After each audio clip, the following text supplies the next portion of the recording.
آگے اللہ سبحانہ تعالیٰ فرماتے ہیں وما اور نہیں من دابتن کوئی چلنے والا یعنی جاندار فی الارض زمین میں الا مگر علی اللہ اللہ کے ذمے ہے رزقھا رزق اس کا ویعلم اور وہ جانتا ہے مستقرھا اس کا ٹھکانہ ومستودعھا اور اس کی سپرد کرنے کی جگہ کلن سب کا سب فی کتاب مبین ایک کھلی کتاب میں ہے۔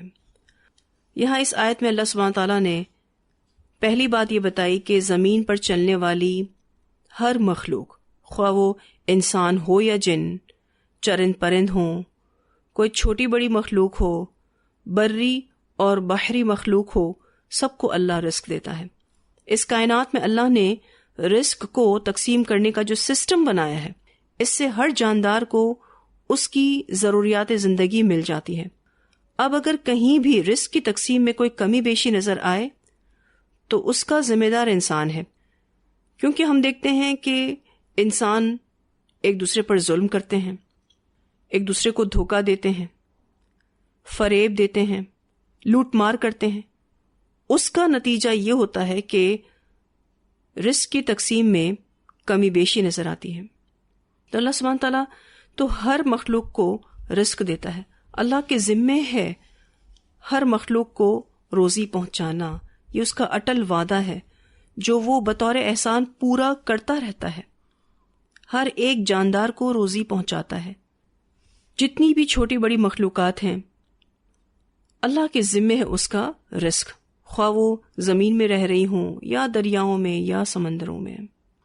ایک روایت آتی ہے رسول اللہ صلی اللہ علیہ وسلم نے فرمایا اگر تم اللہ پر ایسا توکل کیا کرتے جیسا اس پر توکل کرنے کا حق ہے تو تم کو بھی اس طرح رزق دیا جاتا جس طرح پرندوں کو دیا جاتا ہے، وہ صبح کو بھوکے پیٹ جاتے ہیں اور شام کو پیٹ بھر کر واپس آتے ہیں۔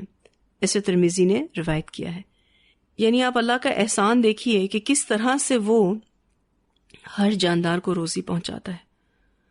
دیکھیں تو بچے کی پیدائش بعد میں ہوتی ہے اور ماں کی چھاتی میں دودھ پہلے پیدا ہو جاتا ہے۔ تو اللہ سبحانہ تعالیٰ ہی کے ذمے ہے اس کی ہر مخلوق کا رزق، اور یہ اللہ کا اٹل وعدہ ہے جو اللہ تعالیٰ پورا کرتا رہتا ہے۔ پھر یہ کہ وَيَعْلَمُ اور وہ جانتا ہے مستقرھا اس کا ٹھکانہ۔ مستقرھا کا جو لفظ ہے اس کا روٹ ورڈ ہے قاف را، پرمیننٹ ریزیڈنس کو کہتے ہیں۔ ویسے قرار سردی کو کہتے ہیں، جب سردی ہوتی ہے تو ہر چیز جم جاتی ہے، اسی سے ہے جمنے کی جگہ، رہنے کی جگہ۔ تو وہ جانتا ہے اس کا ٹھکانہ، وہ مستودعھا اور اس کی سپرد کرنے کی جگہ۔ وہ مستودعھا کا روٹ ورڈ ہے واو دال عین۔ الوداع کا لفظ بھی اسی سے ہی ہے، کسی کو چھوڑ دینا، رخصت کرنا، الوداع کرنا، امانت دوسرے کو سونپ دینا۔ اس جگہ کو بھی کہتے ہیں جہاں امانتیں سپرد کی جاتی ہیں، مراد اس سے قبر ہے۔ تو اللہ سبحانہ تعالیٰ جانتے ہیں اس کا ٹھکانہ اور اس کی سپرد کرنے کی جگہ۔ مستقرھا سے پہلی مراد رحم مادر ہے، یعنی انسان اپنی ماں کے رحم میں ہوتا ہے، اللہ تعالیٰ اس کو بھی جانتے ہیں۔ دوسری مراد پیدائش کا وقت اور جگہ، یعنی انسان کب پیدا ہوگا، کس جگہ پیدا ہوگا، اللہ تعالیٰ اس کو جانتے ہیں۔ تیسری مراد انسان یا حیوان جہاں رہائش پذیر ہوں، یعنی دنیا میں ان جگہوں کو بھی اللہ تعالیٰ جانتے ہیں جہاں جہاں یہ انسان یا حیوان رہے گا۔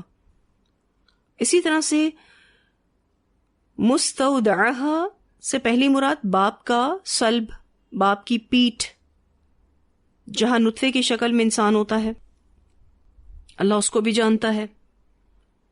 پھر یہ کہ مرنے کا وقت اور جگہ، یعنی اس کا اختتام، اللہ سبحانہ تعالیٰ جانتے ہیں کہ کس وقت وہ مرے گا اور کس جگہ مرے گا۔ اور تیسری مراد مرنے کے بعد دفن ہونے کی جگہ، یعنی اس کی قبر، اللہ سبحانہ تعالیٰ اس کو بھی جانتے ہیں۔ ایکچولی یہ جو مستقرن یعنی قرار گاہ کی بات ہو رہی ہے، اور اسی طرح سے مستودعن سونپے جانے کی جگہ.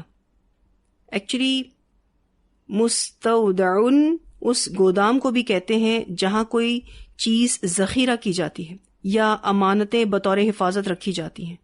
تو ابن عباس کے نزدیک مستقرن سے مراد وہ جگہ ہے جہاں کسی نے اس دنیا میں زندگی کا اکثر حصہ بسر کیا ہو، اور مستودعن سے مراد وہ جگہ ہے جہاں مردہ زمین کے سپرد کیا جاتا ہے، اور پھر ایک وقت آئے گا کہ زمین اس سپرد کی ہوئی امانت کو واپس کر دے گی.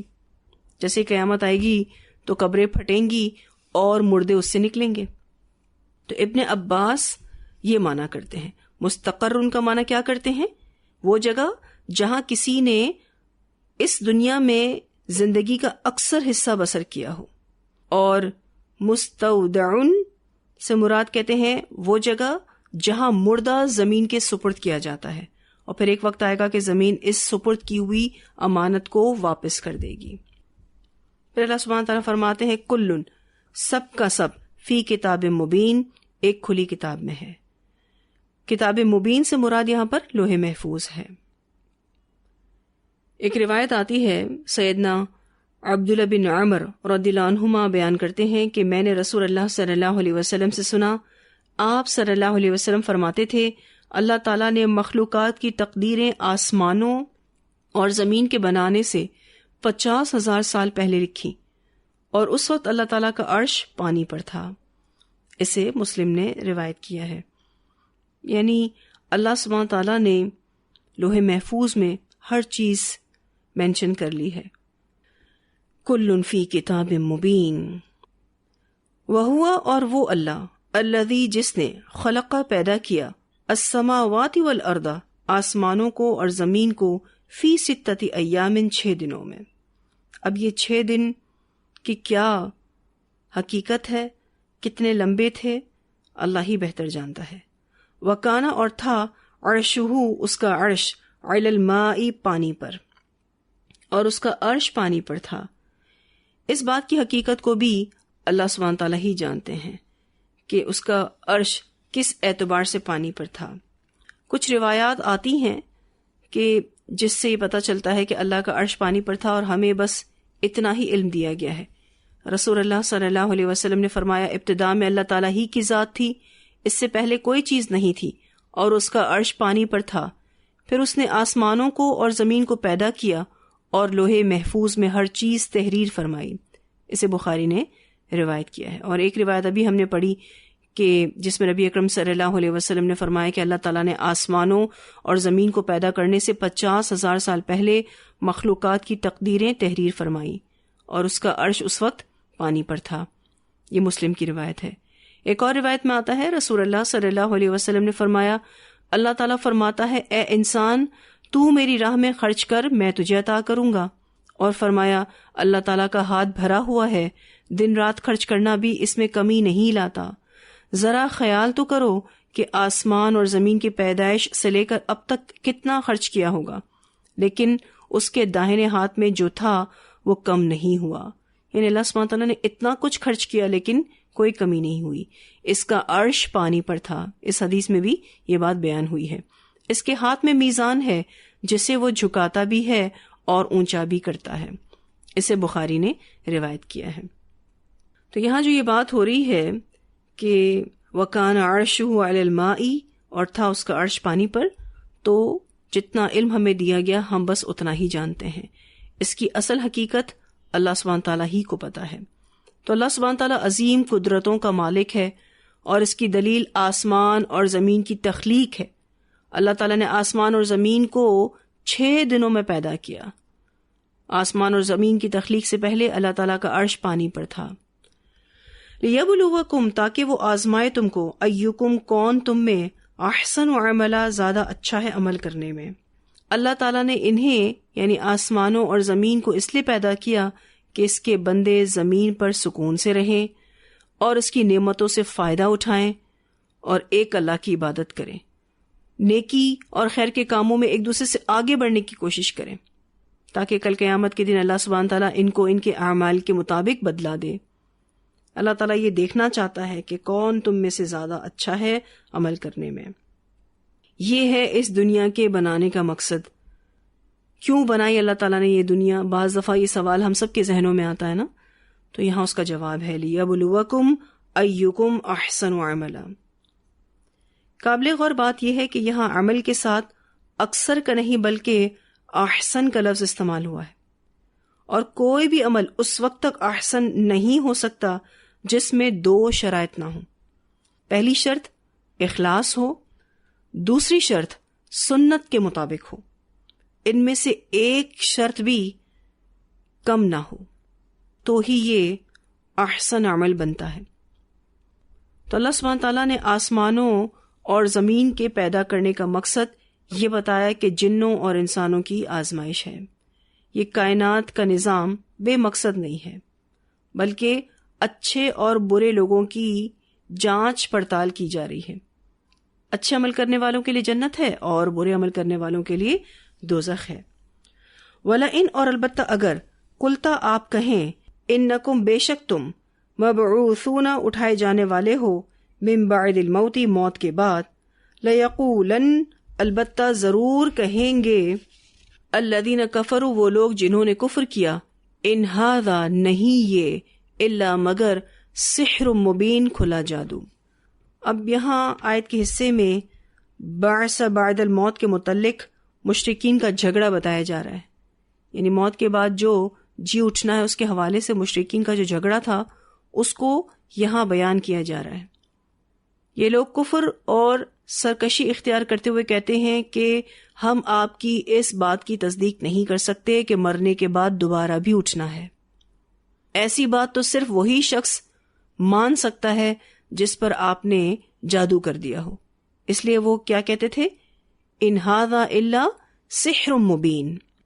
تو کفار مکہ آخرت پر یقین نہیں رکھتے تھے، اور جب نبی اکرم صلی اللہ علیہ وسلم ان کو آخرت سے ریلیٹڈ، قیامت سے ریلیٹڈ باتیں بتاتے تھے تو وہ یہ کہہ دیتے تھے ان ھذا الا سحر مبین۔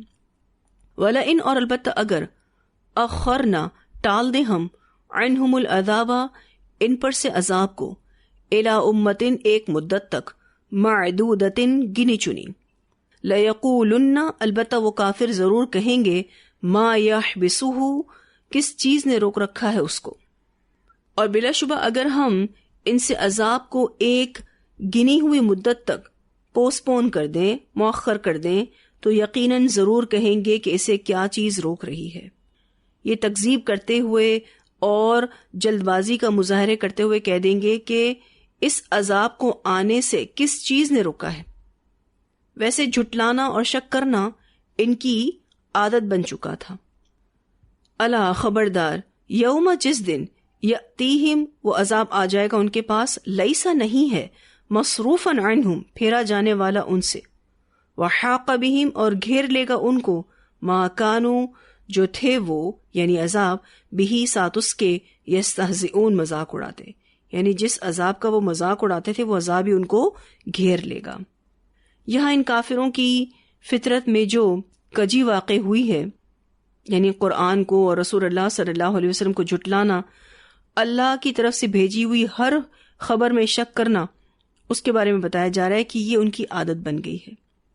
اللہ سبحانہ تعالیٰ اگر ایک وقت تک ان پر عذاب نہیں بھیجتے، عذاب کو ٹال دیتے ہیں، تو یہ رسول اللہ صلی اللہ علیہ وسلم کو فوراً سے آ کر کہتے ہیں کہ کہاں ہے وہ عذاب جس کی تم باتیں کرتے ہو، جس سے تم ڈراتے ہو؟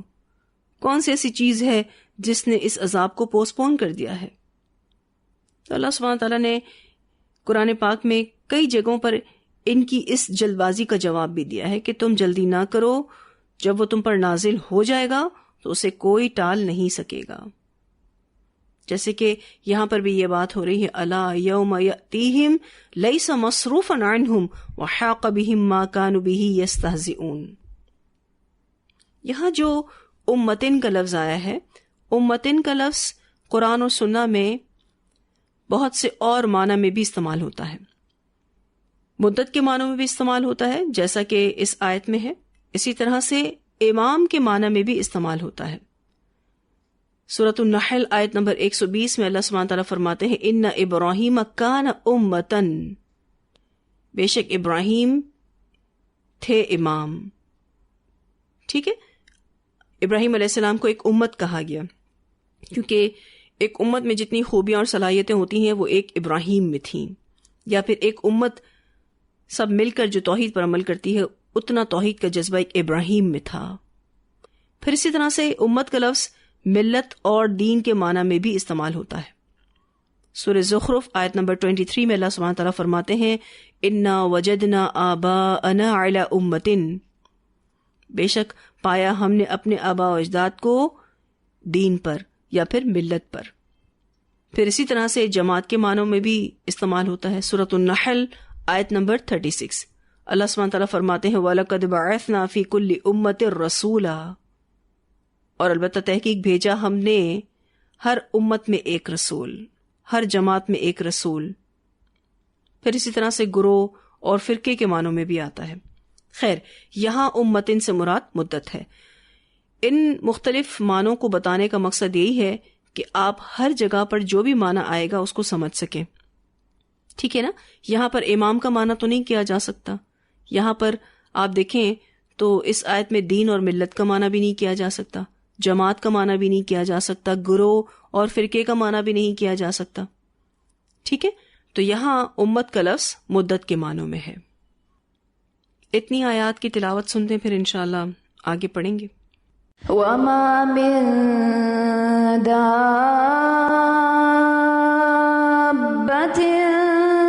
فِي الْأَرْضِ إِلَّا عَلَى اللَّهِ رِزْقُهَا وَيَعْلَمُ مُسْتَقَرَّهَا وَمُسْتَوْدَعَهَا كُلٌّ فِي كِتَابٍ مُبِينٍ. وَهُوَ الَّذِي خَلَقَ السَّمَاوَاتِ وَالْأَرْضَ فِي 6 أَيَّامٍ وَكَانَ عَرْشُهُ عَلَى الْمَاءِ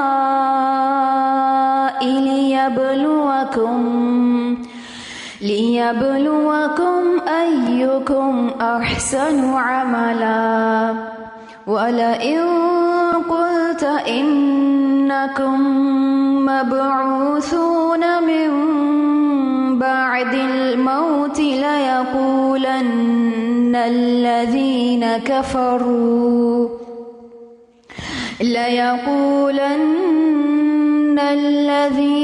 كَفَرُوا إِنْ هَذَا إِلَّا سِحْرٌ مُبِينٌ.